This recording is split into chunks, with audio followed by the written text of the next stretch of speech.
Olá, esse vídeo será longo, porque não tem como ser diferente. O detalhe faz toda a diferença, em especial nesse momento. Eu precisava falar com todos vocês, em especial com as mulheres de bem que nos acompanham. Não foi fácil chegar até aqui. Tentei o silêncio, escolhi a paz. Para não expor a minha família, fiquei calada por muito tempo. Mas tem um limite para o quanto uma pessoa consegue suportar ataques e mentiras. Especialmente quando essas mentiras envolvem o seu nome, o sofrimento do seu marido, da sua família e deturpam o trabalho que você entregou de coração. Até agora eu tentei não expor a família, pensando muito no meu marido, mas não dá mais. Então eu vim para falar. As pessoas que sabem o que aconteceu se dividiram em dois grupos. Um me dizia, conta tudo, as pessoas precisam saber a verdade. O outro dizia, fica quieta, não vale a pena. Eu tentei ficar quieta, mas percebo a maldade de alguns que se dizem defensores e aliados do meu marido, mas que plantam narrativas maldosas e mentiras descaradas envolvendo o meu nome. Sem respeito, sem pudor, sem vergonha. Não me deixaram viver em paz no momento mais difícil da minha vida. Inclusive, ignorando o pedido que o próprio Jair escreveu em uma carta para que parassem com os ataques. Ele está sabendo de tudo e vê a situação que tenho enfrentado. Então hoje, a verdade vai iluminar o que foi escondido na escuridão das notícias falsas e nos ataques irresponsáveis. Para que todo o contexto fique claro, eu preciso voltar um pouco no tempo. Tudo começou em 2023. O meu marido estava voltando dos Estados Unidos. Ele ia assumir a presidência de honra do Partido Liberal. Ele e o presidente Valdemar conversavam sobre os rumos do partido, o que ficou para trás, o que ainda podia ser construído. E perceberam uma lacuna: as mulheres. Um público enorme, poderoso e que ainda viu Jair com desconfiança. Não tinha uma estrutura partidária que falasse de verdade com elas. Foi nesse momento que o meu nome surgiu. Eles me convidaram para assumir o PL Mulher como presidente nacional. Eu aceitei, mas fui muito honesta. Olhei para o meu galego e disse: Jair, você sabe que eu não assumo missão para viver um faz de conta. Eu já sabia o tamanho do que estava sendo o pedido e eu tinha visto de perto na caravana Mulheres com Bolsonaro em 2022 idealizada pela nossa governadora Celina Leão para ajudar na eleição do meu marido. Ao lado de Celina, Damares, Tereza Cristina e tantas outras guerreiras, eu vi o que era levar essa mensagem de esperança viajando pelo Brasil inteiro. Era sacrifício real, era entrega real. Ele olhou para mim e disse que sabia que seria difícil para todos nós, mas que era necessário. E assim eu fui. Assumi esse chamado mesmo sem ter experiência partidária. O que eu encontrei pela frente era maior do que eu imaginava. O PL Mulher existia no papel, mas na verdade tivemos que começar praticamente do zero. Percorri o Brasil inteiro. Instalamos os diretórios nos estados, empossamos presidentes estaduais e municipais, demos capilaridade e representatividade ao movimento que hoje, sendo um dos mais recentes, se tornou o maior movimento político partidário de mulheres no Brasil. Nós pintamos o Brasil de rosa e os resultados vieram. Nas eleições de 2024, elegemos 45,8% mais mulheres do que em 2020. Com pouco mais de um ano de trabalho, foram 1.005 mulheres eleitas. A semente que plantamos começou a dar frutos. E fico feliz quando vejo esse fruto chegando a todos, incluindo ao pré-candidato Flávio, que hoje é bem recebido e apoiado por nossas meninas do PL Mulher nos estados. É muito emocionante ver que as mulheres estão se engajando para transformar a política. É exatamente para isso que nós estamos trabalhando. Mas o tempo foi passando e as coisas foram ficando mais pesadas. Vieram as medidas injustas contra o meu marido, a retirada das suas redes sociais, as proibições de contato com outros políticos, a tornozeleira, a limitação de visitas, a primeira prisão domiciliar, a condenação, as novas cirurgias, o tormento da Polícia Federal. Cada uma dessas palavras representa um dia real, uma noite real, uma dor real que eu e a minha família vivemos e ainda estamos vivendo. Enquanto ele estava preso em casa, sem poder percorrer o país, sem poder ir às ruas, sem liberdade, ele me pediu que eu continuasse levando a mensagem dele, que eu continuasse viajando e levando uma voz de esperança para os nossos apoiadores no Brasil inteiro. A ausência dele nos nossos encontros gritava mais alto do que qualquer narrativa dos nossos perseguidores. Ele chegou a me pedir para cancelar algumas viagens quando ele desconfiava que algo ruim pudesse ser feito contra ele enquanto eu estivesse fora. Então ele pedia para eu ficar em casa, e eu ficava. Mas para um estado em especial, ele não só pediu que eu fosse, ele me enviou como missão. Porque era um povo pelo qual nós dois temos um carinho muito especial, o povo cearense. E eu fui. O que aconteceu depois foi um dos dias mais difíceis da nossa vida. A medicação que o meu galego estava tomando deu reações inesperadas. Ele ficou fora de si e acabou mexendo na tornozeleira. E isso resultou na transferência dele para a Polícia Federal. Meu marido foi arrancado de casa. Um dia que nós nunca esqueceremos. E logo depois desse dia, pessoas que se diziam fiéis ao meu marido, que se gabavam e lucravam por se dizerem bolsonaristas, se apressaram em me atacar, em me humilhar, em dizer que eu estaria, desculpe a palavra, cagando para o meu marido. Alguns desses influenciadores estavam nos Estados Unidos e de lá induziam pessoas ao erro e comandavam os ataques gratuitos covardes contra mim. E eu não conseguia entender por que estavam fazendo aquilo comigo. Eu estava fazendo exatamente o que o meu galego me pediu para fazer. Como alguém que diz amar o líder pode atacar a esposa que está cumprindo a missão que ele determinou? A nossa vida mudou muito com a prisão do meu galego. E havia alguns compromissos que tinham sido assumidos antes. A filiação de Mariana Carvalho no Maranhão e o lançamento da pré-candidatura de Eduardo Girão no Ceará foram alguns deles. Eu falei diretamente com o meu marido sobre cada um desses compromissos.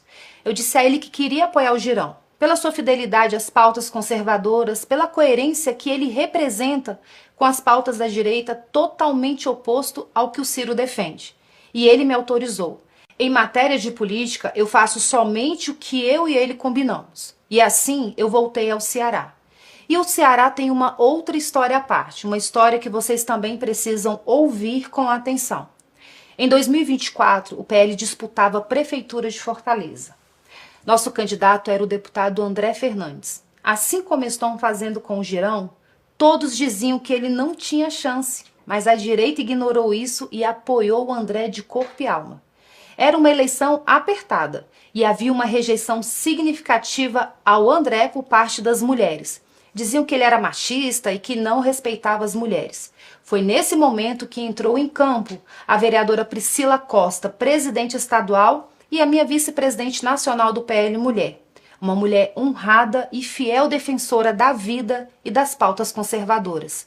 Priscila tinha acabado de ser eleita vereadora. Poderia estar cuidando do seu próprio mandato. Em vez disso, dedicou-se integralmente à campanha de André, aproximando o público feminino, diminuindo a rejeição, abrindo portas que estavam fechadas. O trabalho da Priscila fez uma diferença real e significativa. Não vencemos a eleição por muito pouco, mas nos mantivemos firmes aos nossos valores. André chegou a outro patamar com a ajuda e a dedicação da Priscila.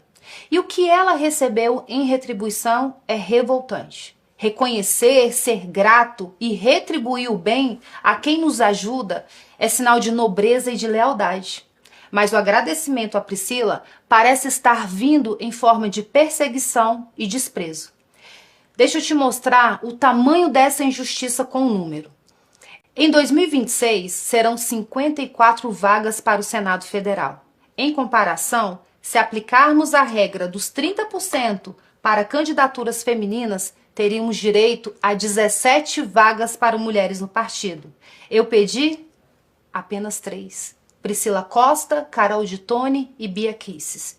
3 vagas. de 17 que poderíamos ter. E tem sido uma batalha diária para manter essas 3. Isso é muito desgastante. Em especial nesse momento que o meu marido e eu estamos enfrentando. Deixa eu ser clara sobre a indicação da Priscila. Essa candidatura foi muito bem definida por 3 pessoas. Meu marido, eu e o presidente Valdemar. Não foi sugestão, foi preferência, foi decisão. E decisão baseada no potencial da Priscila Costa. Jair definiu que o PL disputaria as 2 vagas do Ceará, uma com Priscila e a outra com o pai do André. O que aconteceu depois foi que, aproveitando-se da prisão do Jair, começaram a trabalhar para eliminar a Priscila da disputa, cedendo a vaga dela para garantir uma aliança com Ciro Gomes. Isso mesmo, o Ciro Gomes. Eu preciso parar aqui e fazer uma pergunta. Se o André queria agradar o Ciro Gomes, por que ele não ofereceu a vaga do seu próprio pai? Será que ele acha que retirar a vaga de uma mulher seria mais justo e fácil? Que fique registrado para sempre. Enquanto ainda estava preso no 19º Batalhão, o meu marido mandou um recado claro, que foi repassado à direção do partido e ao senador Rogério Marinho. Ele disse: Priscila será candidata. O número 222 deverá ser dado a ela. Não é vago, não é interpretável, é um desejo, é uma ordem do líder. Vejam bem, a palavra mais recente do meu marido em relação às candidaturas no Ceará é essa. Não honrar essa determinação do meu marido será um ato de traição contra Jair Messias Bolsonaro. Venha de quem vier. Agora, muitos falam da polêmica no evento do Ceará. Eu vou te contar o que aconteceu lá. O senador Eduardo Girão é uma pessoa diferenciada, um homem que, quando todos cediam, ficou de pé defendendo a vida desde a concepção, as causas conservadoras e a lealdade ao meu marido, mesmo quando essa lealdade tinha um custo alto. Girão é o único verdadeiro representante das pautas da direita na disputa pelo governo do Ceará. No dia do lançamento da sua pré-candidatura, estavam presentes vários representantes do PL, inclusive o presidente estadual André Fernandes. Fiquei até feliz, eu pensei, talvez haja uma chance de o partido apoiar o Girão no primeiro turno. Não se trata de interferência, mas sim uma mostra do que seria mais coerente, mais fiel aos nossos valores. Ainda que aparentemente não houvesse grandes chances, como ocorreu no início com André Fernandes, a proposta seria apoiar, no primeiro turno, o candidato que defende fielmente os nossos valores. E era só isso que eu e o meu marido queríamos. No segundo turno, os nossos eleitores, pessoas de bem, poderiam se unir a todos os demais para derrotar o candidato do PT. Mas o que eu não sabia ainda era o que estava sendo acordado nos bastidores. Não pelo meu marido, não com seu conhecimento atualizado, porque ele, infelizmente, estava preso e essas pessoas não tinham mais contato com ele.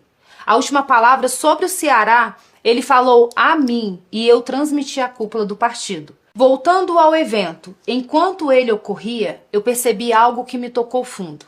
Havia muitas senhoras mais idosas, de cabelos brancos, usando camisetas com o rosto do meu marido, olhando para mim, olhando para o André, olhando para o pai dele e dizendo em voz alta: Michele, Ciro não. Quando o André e o seu pai foram discursar, as vozes ficaram mais altas, mais incisivas e diziam: Ciro não. Vaiavam e chamavam de traidores. Eu fiquei ali assistindo aquelas mulheres, aquele povo simples, fiel, que não negocia convicção por aliança pragmática. Quando chegou a minha vez de falar, eu me dirigi ao André Fernandes. Eu gosto dele, eu não falei por raiva. Falei por respeito, porque respeitar e gostar de alguém é também ter coragem de dizer o que precisa ser dito. Eu fiz elogios sinceros, critiquei o ato, a aliança precipitada com o Ciro, e não a pessoa. E encerrei elogiando novamente o André, a Bela, o Carmelo e todos os jovens ao redor dele. Alguns acharam que eu não deveria ter falado. A maioria esmagadora, porém, disse que eu estava certa. Basta ver como as redes reagiram. Mais de 90% das menções do dia foram positivas àquele gesto. Mas, independentemente disso, posteriormente, pedi perdão ao André por eventualmente tê-lo magoado. Magoar nunca foi a minha intenção. Quando o evento terminou, eu voltei para Brasília. E durante o trajeto de volta, aconteceu algo muito ruim. Algo que eu não esperava.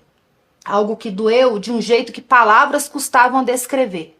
Uma punhalada. E é nesse momento que entra na história o meu enteado Flávio. Uma punhalada. E é nesse momento que entra na história o meu enteado Flávio. Ver o que estavam fazendo no Ceará contra um candidato leal e contra uma mulher fiel, ambos da direita, foi ruim. Mas o que aconteceu quando voltei para Brasília foi muito pior. Antes de seguir, eu preciso que você entenda bem o motivo pelo qual eu não poderia ficar calada diante de uma aliança com Ciro Gomes no primeiro turno, enquanto temos um candidato verdadeiramente de direita que, com o apoio que o André tem, seria um candidato competitivo. Não é questão de política, é questão de coerência. Ciro Gomes foi o principal responsável pelo processo que levou à inelegibilidade do meu marido.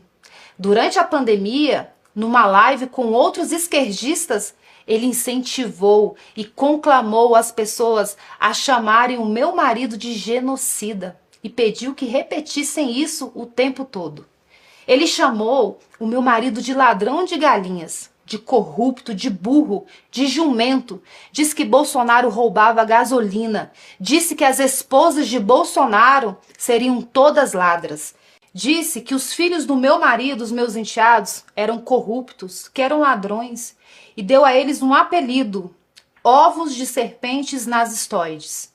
Essas foram as palavras de Ciro Gomes sobre os filhos do meu marido. Sempre foi um corrupto. Eu conheço o Bolsonaro. Bolsonaro roubava dinheiro da gasolina do gabinete dele. O que o Bolsonaro está com medo? Está com medo porque esses filhos dele são tudo bandido. O que está acontecendo é que os filhos do Bolsonaro são tudo bandido e o fogo está chegando perto. E agora, como se nada tivesse acontecido, os filhos defendem uma aliança com o candidato que deixou o pai deles, o meu marido, inelegível e humilhado. Tem mais. Durante a pandemia, ele insinuou que pastores e padres que prestassem assistência religiosa às pessoas deveriam ser presos. E quando vieram as arbitrariedades, as prisões, as condenações injustas do 8 de janeiro, incluindo a do meu marido, o Ciro Gomes se alegrou. É para se unir a esse homem que o PL do Ceará está abandonando um candidato legítimo da direita? É para se unir a esse homem que estão perseguindo e tentando retirar da disputa uma mulher nordestina, mãe de 4 filhos, que dedicou tudo ao movimento em defesa da vida? Já que a aliança com o Ciro é tão boa, por que o André não disponibiliza a vaga do seu próprio pai? Estranho, né? Por que só a mulher tem que ceder? Não dá para aceitar. E foi exatamente isso que me assustou quando cheguei a Brasília. Vi as postagens do Flávio contra mim nas redes sociais. Palavras duras, tom agressivo, defendendo André Fernandes.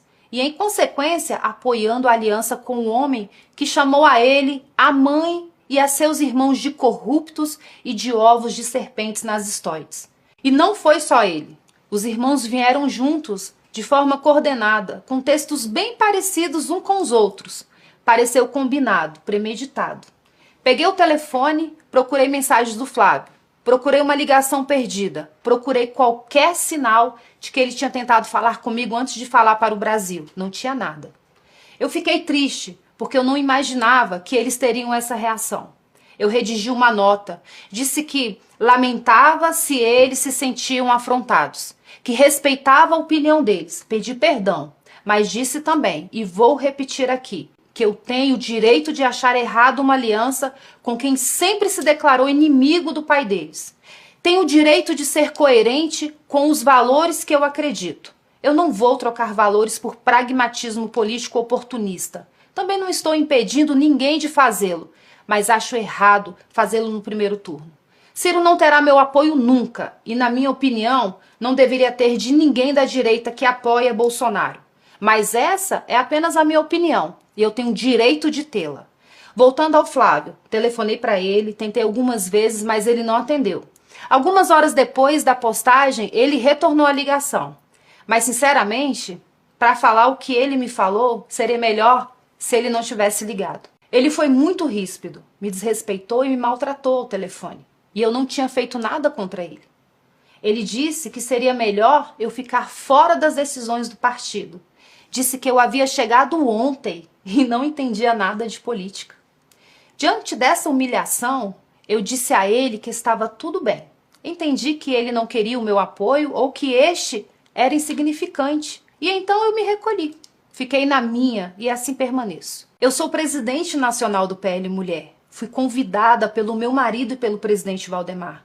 Eu percorri o Brasil inteiro, instalei diretórios em todas as 27 unidades da federação, ajudei a eleger 1.005 mulheres em 2024, um aumento de 45,8% em relação a 2020. Mas para ele e alguns que o cercam, eu não entendo de política. Tudo bem, eu me recolhi.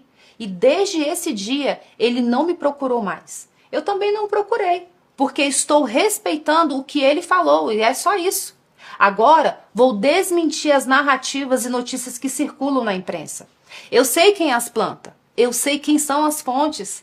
Eles me tratam como se eu fosse idiota, como se eu fosse alguém que chegou ontem, mas eu não sou.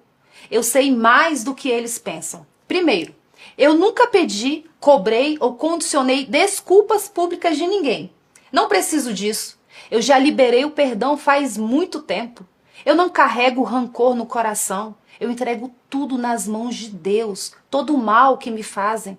É ao meu Deus que essas pessoas prestarão contas.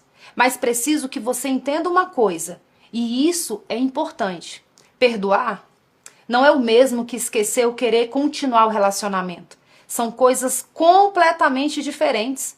Posso perdoar alguém de coração e ainda assim reconhecer que aquela relação não é saudável. Perdão é libertação, não é obrigação. Segundo, não estou exigindo que se desfaça nenhuma aliança no Ceará, mas que adiem para o segundo turno. Eu sou contra ela, mas essa é apenas a minha convicção. Se a direita quer se unir para derrotar o PT, tudo bem, mas a coerência obriga que isso aconteça apenas no segundo turno. É preciso dar chance ao candidato que verdadeiramente se enquadra e defende os nossos valores. Já disse que considero um erro, uma traição aos valores das pessoas de bem. Mas os caciques do partido no Estado estão ignorando o perigo. Cada um responderá pelos seus atos. Ciro Gomes já provou inúmeras vezes não ser confiável. E ele não esconde isso. Semana passada, declarou na revista Veja que Bolsonaro e Lula são iguais.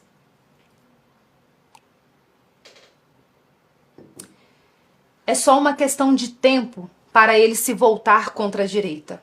Todos foram avisados, em especial dentro do partido, e serão lembrados disso. Terceiro, o Flávio vai à minha casa toda semana, mais de uma vez. Se ele realmente quisesse falar comigo, já teria falado. Se considerasse necessário o meu apoio, já teria conversado. Estou na minha. Continuarei recolhida. Quarto, as tais fontes espalharam para a imprensa que eu teria ficado com raiva porque queria ter sido candidata. Primeiro que esses fofoqueiros vazadores não têm convívio comigo, não me conhecem direito e não sabem o que eu penso. Segundo, minha prioridade agora não são candidaturas. Minha prioridade agora é cuidar da minha família, do meu marido que está precisando de mim. Meu futuro político está nas mãos de Deus. Ele providenciará tudo. E quando for o momento de decidir o que quer que seja, sou eu mesma quem falarei. Não preciso de porta-voz. Entendam, tudo isso que falei nesse vídeo aconteceu antes da indicação feita pelo meu marido. Os fatos são anteriores e não tem nada a ver com escolhas e cargos. Tem a ver com respeito e consideração. Mesmo depois de todas essas coisas, eu abençoei a escolha do Jair e a pré-candidatura do Flávio, nas mesmas redes sociais nas quais ele e os irmãos me atacaram, e onde também foi publicada a entrevista dele me chamando de desrespeitosa e autoritária. Como eu disse, eu aprendi a conviver com isso. Perdoo os que me fazem o mal e permanecerei no meu lugar. Mas tem uma última coisa que preciso dizer, o que dói de um jeito diferente de tudo que falei até aqui. O grupo de maledicência coordenada a partir de quem está no exterior continua agindo e me atacando todos os dias. Alguns deles até continuam aparecendo em fotos com o Flávio. Eles fazem postagens e vídeos retirando do meu nome o sobrenome Bolsonaro, na tentativa de me atingir. Não me atingem. Eu sei quem eu e o meu marido somos. Mas será que eles pensam no que estão provocando na vida da minha filha? Ela é uma adolescente que acompanha tudo, que lê tudo e que sente tudo. Será que na irresponsabilidade deles, eles imaginam o que estão fazendo com ela? Claro que não. Eles não se importam. Para eles, tudo é política. E uma política que não existe em função do ser humano. Esse tipo de política não serve para nada além de egoísmo.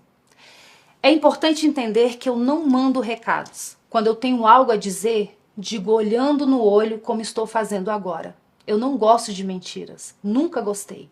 O meu Deus é o caminho, a verdade e a vida. E quem vive por ele não se agrada com as mentiras. Falei quase tudo o que precisava ser dito. A verdade está aqui, para quem quiser ver. Aqui do meu lugar, eu sigo cuidando do meu marido, cuidando da minha filha e servindo ao meu país da forma como posso. Essa é a minha missão. E dessa, só Deus me tira. Por último, eu quero aproveitar a oportunidade para agradecer publicamente, de maneira muito especial, as minhas presidentes estaduais e municipais por todo o empenho e dedicação à nossa missão e pelo apoio que vocês têm dado à pré-candidatura do Flávio. Vocês são o verdadeiro alicerce da nossa nação. São a força delicada que transforma o mundo. Vocês definem hoje o futuro do nosso país. Continuem firmes nesse propósito. As dificuldades nos fortalecem e a esperança tudo vence. Eu amo a vida de cada uma de vocês, mulheres alicerçadas. Que Deus os abençoe, que Ele abençoe as famílias brasileiras e que Deus abençoe o nosso amado Brasil.